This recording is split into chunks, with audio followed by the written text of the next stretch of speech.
Hello student, मैं प्रतिमा नागवंशी आज आपको कक्षा 9 हिंदी व्याकरण के अंतर्गत वाक्य भेद के बारे में पढ़ाने जा रही हूँ।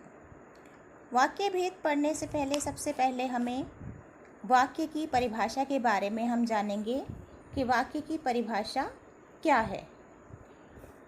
तो वाक्य की जो परिभाषा है तो वह शब्द समूह जिससे पूरी बात समझ में आ जाए वाक्य कहलाता है। या फिर दूसरे शब्दों में हम कह सकते हैं कि विचार को पूरी तरह से प्रकट करने वाली एक क्रिया से युक्त पद समूह को वाक्य कहते हैं। और यदि हम सबसे सरल शब्दों में अगर कहें तो सार्थक शब्दों का व्यवस्थित समूह, सार्थक माने जिससे हर एक अर्थ स्पष्ट हो रहा हो, तो सार्थक शब्दों का व्यवस्थित समूह जिससे अपेक्षित अर्थ प्रकट हो वाक्य कहलाता है। जैसे उदाहरण के लिए विजय खेल रहा है और बालिका नाच रही है, तो ये दोनों ही उदाहरण जो हैं एक सार्थक अर्थ बता रहे हैं पूरे वाक्य का, तो ये एक प्रॉपर वाक्य कहलाएगा। अब हम जानेंगे वाक्य के भेद के बारे में। वाक्य के दो भेद होते हैं। पहला होता है उद्देश्य, जिसे हम अंग्रेजी में सब्जेक्ट कहते हैं और हिंदी में कर्ता भी कहते हैं। और दूसरा भेद होता है विधेय अर्थात प्रेडिकेट। उद्देश्य के बारे में कहेंगे कि वाक्य में जिसके विषय में कुछ कहा जाए उसे उद्देश्य कहते हैं। माने जो भी वाक्य है उस वाक्य में जिस भी व्यक्ति के बारे में कुछ कहा जाता है उसे हम उद्देश्य कहते हैं। सरल शब्दों में हम जानेंगे कि जिसके बारे में कुछ बताया जाता है वह उद्देश्य कहलाता है। उदाहरण के लिए जैसे पूनम किताब पढ़ती है, तो इस वाक्य में पूनम के बारे में बताया जा रहा है कि पूनम क्या कर रही है, पूनम किताब पढ़ रही है, यानी पूनम किताब पढ़ती है। तो यहाँ पे जो पूनम है वह इस वाक्य का उद्देश्य है। दूसरा है विधेय। विधेय कहलाता है कि उद्देश्य के विषय में जो कुछ भी कहा जाता है उसे विधेय कहते हैं। जैसे सुनैना किताब पढ़ती है, यहाँ पर पहले सेंटेंस में हमने देखा था कि पूनम किताब पढ़ती है, तो पूनम क्या था, वहाँ पर पूनम उद्देश्य था। और यहाँ पर हमने केवल नाम बदल दिया है इस उदाहरण में, तो सुनैना किताब पढ़ती है। तो इस वाक्य में किताब पढ़ती है विधेय है, क्योंकि जैसा कि पहले वाले उदाहरण में बताया था पूनम, तो पूनम के विषय में कहा गया था। और इस वाक्य में सुनैना के बारे में कहा जा रहा है, सुनैना किताब पढ़ती है। तो इस वाक्य में सुनैना उद्देश्य है और किताब पढ़ती है विधेय है। तो ये दोनों वाक्य के भेद हैं, उद्देश्य और विधेय। क्योंकि कभी कभी क्वेश्चन में उद्देश्य और विधेय के बारे में भी पूछा जाता है। वाक्य क्वेश्चन में आता है और वाक्य में पूछ लिया जाता है कि इसमें से उद्देश्य क्या है और विधेय क्या है। तो इसके लिए बच्चों हमें उद्देश्य और विधेय के बारे में भी जानना बहुत ही आवश्यक है। तो अब आपको समझ में आ गया होगा कि उद्देश्य और विधेय क्या है। ठीक है, तो जिसके बारे में कुछ कहा जाए वह उद्देश्य है और बाकी का जो भी सेंटेंस बचता है वो विधेय कहलाता है। अब हम वाक्यों को कितने भागों में बांटा गया है ये जानेंगे। तो वाक्यों को आधार पर दो भागों में, दो आधार पर बांटा गया है। पहला आता है अर्थ के आधार पर वाक्य भेद और दूसरा आता है रचना के आधार पर वाक्य भेद। तो ये दो आधार हैं वाक्य के भेदों के। लेकिन अभी कक्षा 9 के अंतर्गत हमारे कोर्स में अर्थ के आधार पर वाक्य भेद के बारे में बताया गया है। तो इसमें से हम केवल अर्थ के आधार पर वाक्य भेदों के बारे में जानेंगे।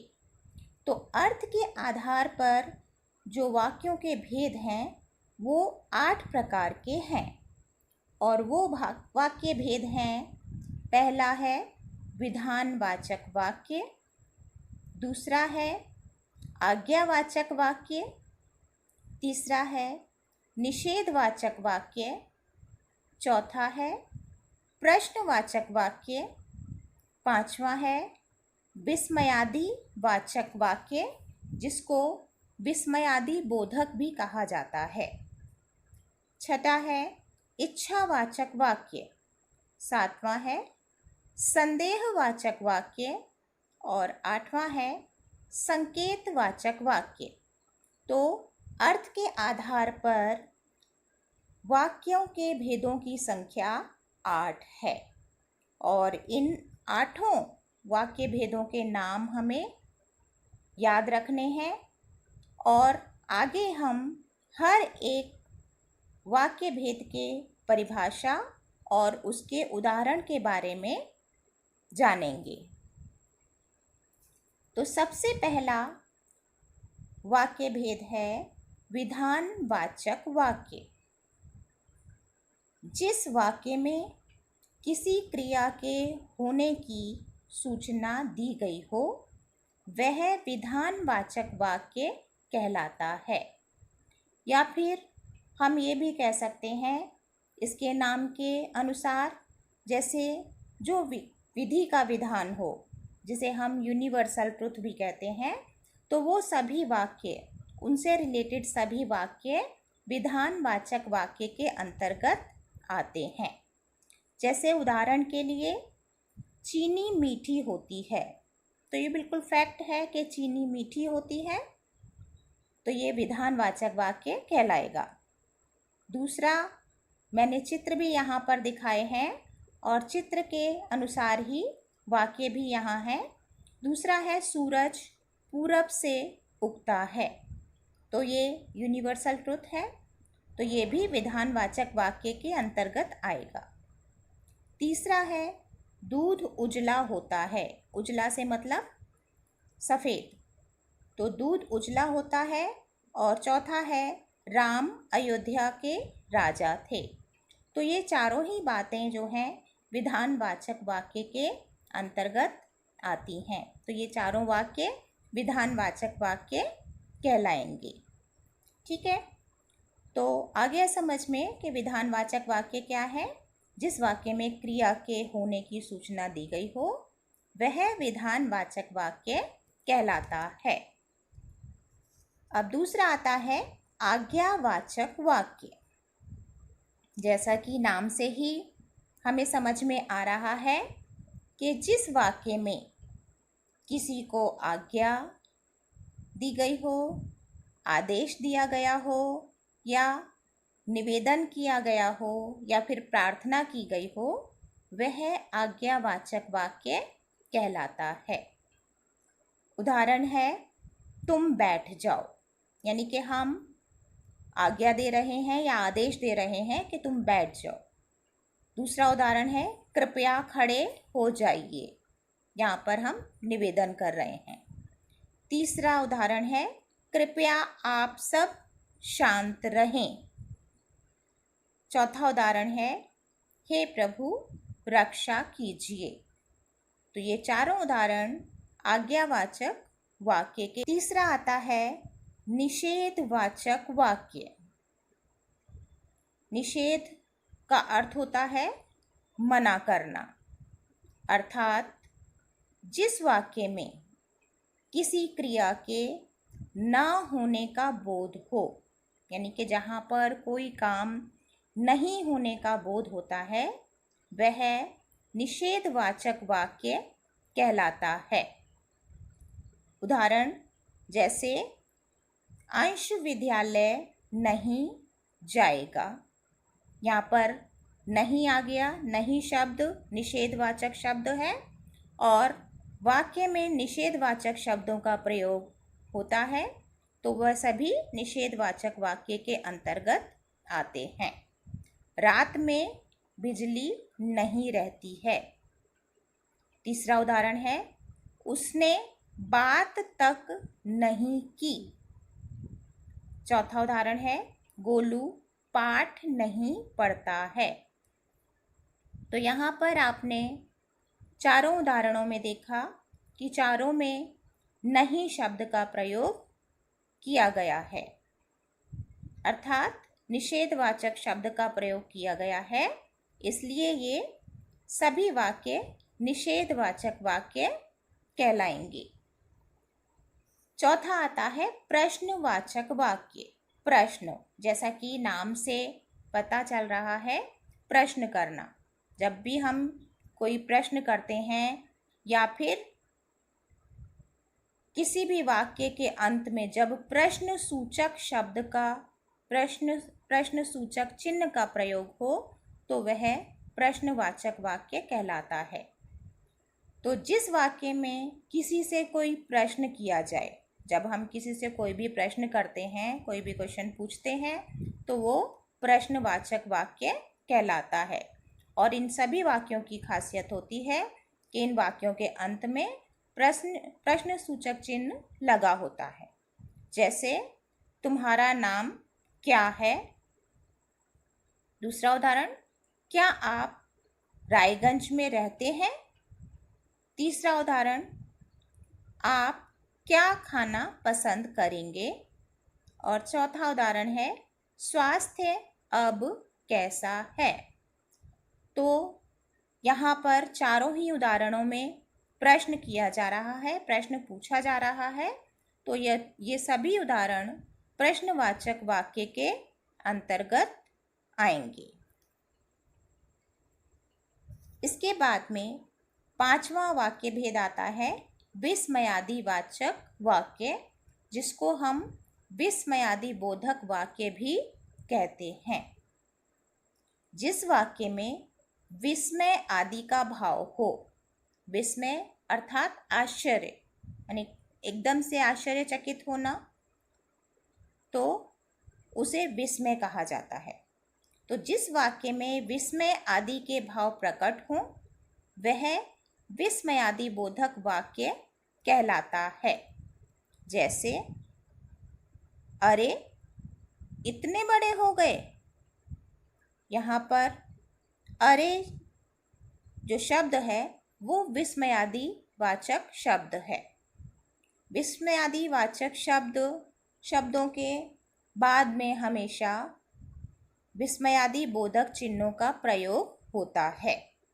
तो इन्हें पहचानने में आसानी भी रहती है कि जहाँ पर विस्मयादि बोधक चिन्हों का प्रयोग हो तो वह विस्मयादि बोधक या विस्मयादि वाचक वाक्य कहलाते हैं। दूसरा उदाहरण है आहा क्या मौसम है, यानी कि मौसम को देख के खुशी हो रही है कि बहुत अच्छा मौसम है, तो आहा क्या मौसम है।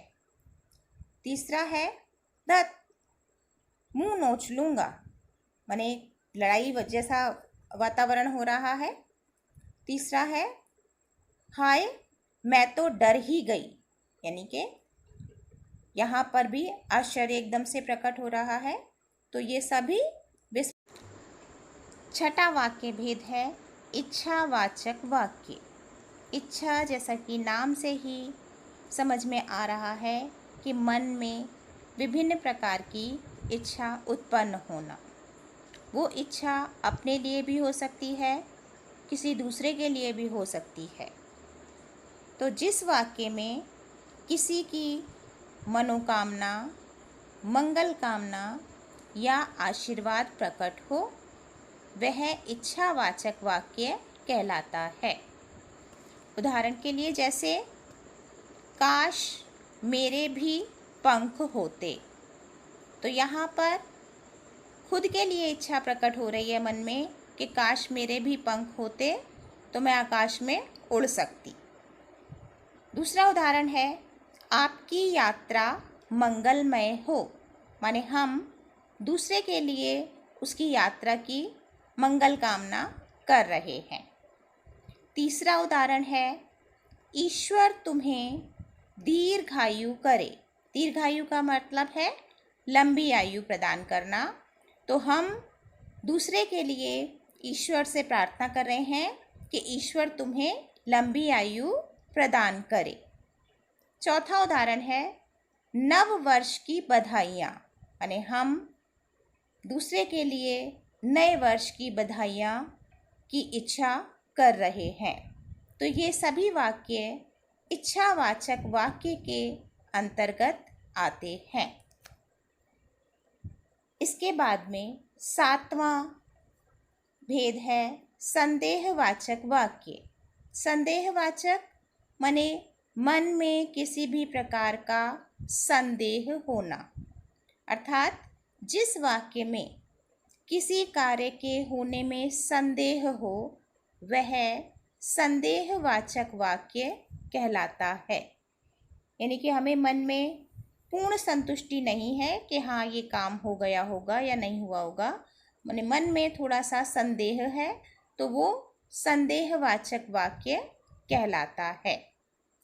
उदाहरण देखेंगे, संभव है आज धूप निकले, यानी कि हम श्योर नहीं है, हम इच्छा कर रहे, आकांक्षा हो रही है हमारी कि शायद आज धूप निकल आए, तो यहाँ पर संदेह प्रकट हो रहा है। दूसरा उदाहरण है, संभवतः मैं जीत जाऊं, यानी कि श्योरिटी नहीं है कि जीते या हारे, तो इसलिए यहाँ पर भी संदेह है। तीसरा उदाहरण है, कदाचित उसने देखा ही ना हो, माने सामने वाले के बारे में हम सोच रहे हैं कि शायद उसने देखा ही नहीं हो, तो यहाँ पर भी संदेह प्रकट हो रहा है। चौथा उदाहरण है, शायद उसे खबर ही ना हो, तो यहाँ पर भी संदेह प्रकट हो रहा है। तो इन सभी चारों वाक्यों में संदेह प्रकट हो रहा है, तो यहाँ पर चारों वाक्यों में संदेहवाचक वाक्य हैं। 8वां भेद है संकेतवाचक वाक्य। जिस वाक्य में किसी एक क्रिया के होने पर ही दूसरी क्रिया के होने का संकेत हो वह संकेतवाचक वाक्य कहलाता है। उदाहरण के लिए जैसे, जब धूप निकलेगी तब कपड़े धोएंगे, यानी कि कपड़ों का धुलना धूप निकलने पर ही आधारित है, यानी कि जब धूप तेज निकलेगी तभी कपड़े धोएंगे ताकि कपड़े आसानी से सूख जाएं। दूसरा उदाहरण है, आप होते तो इतनी परेशानी नहीं उठानी पड़ती, यानी कि आपके होने पर ही परेशानी नहीं उठानी पड़ती, ठीक है ना। तो आप होते तो इतनी परेशानी नहीं उठानी पड़ती, यानी कि एक बात दूसरी बात पर डिपेंड कर रही है।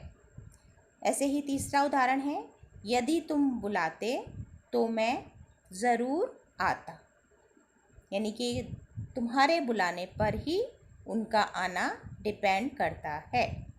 और चौथा उदाहरण जो कि बच्चों आप ही से रिलेटेड है कि अगर मन लगाकर पढ़ते तो पास हो जाते, यानी कि हमारा पास होना हमारे मन लगाकर पढ़ाई करने पर डिपेंड करता है। यानी कि हम ये भी कह सकते हैं कि जब एक बात दूसरी बात पर डिपेंड करे, उस पर आधारित हो, तो वहाँ पर संकेतवाचक वाक्य होता है। जैसे और भी हम उदाहरण ले सकते हैं, यदि परिश्रम करोगे तो सफलता पाओगे, या फिर यदि वर्षा अच्छी हुई होती तो फसल अच्छी हो जाती, यानी कि फसल का अच्छा होना वर्षा पर आधारित है। तो ये 8वां वाक्य भेद है संकेतवाचक वाक्य। बच्चों यहाँ पर थोड़ा सा मिस्टेक हुआ है कि वह यहाँ संदेहवाचक हो गया है, वो संकेतवाचक वाक्य है। ठीक है, तो ये 8 भेद हो गए हैं और इन्हीं 8 भेदों के आधार पर मैंने एक वर्कशीट तैयार की है जो कि आप सॉल्व वर्कशीट के अंतर्गत देखेंगे, जिसमें एक वाक्य को दिया गया है, माने जैसे विधानवाचक का एक वाक्य है और उस वाक्य को मैंने 8 वाक्य भेदों के आधार पर बदल दिया है, क्योंकि एग्ज़ाम में वाक्य भेद पूछा भी जाता है और वाक्यों के आधार पर वाक्य परिवर्तन भी किया जाता है, भेदों के आधार पर वाक्य परिवर्तन भी किया जाता है। तो हमें ये दोनों ही तरह से क्वेश्चन के आंसरों को सॉल्व करना होता है। इसके अतिरिक्त हमें सभी वाक्य भेदों की डेफिनेशन और उनसे रिलेटेड सभी उदाहरणों को बहुत ध्यानपूर्वक पढ़ना है और उन्हें ध्यान रखना है। सबसे ज़्यादा इम्पॉर्टेंट जो बात है वो वाक्य परिवर्तन के लिए ही आती है, क्योंकि जब हम किसी भी एक वाक्य को दूसरे वाक्य में परिवर्तन करते हैं तो उसमें बहुत ही ध्यान से हमें परिवर्तन करना होता है।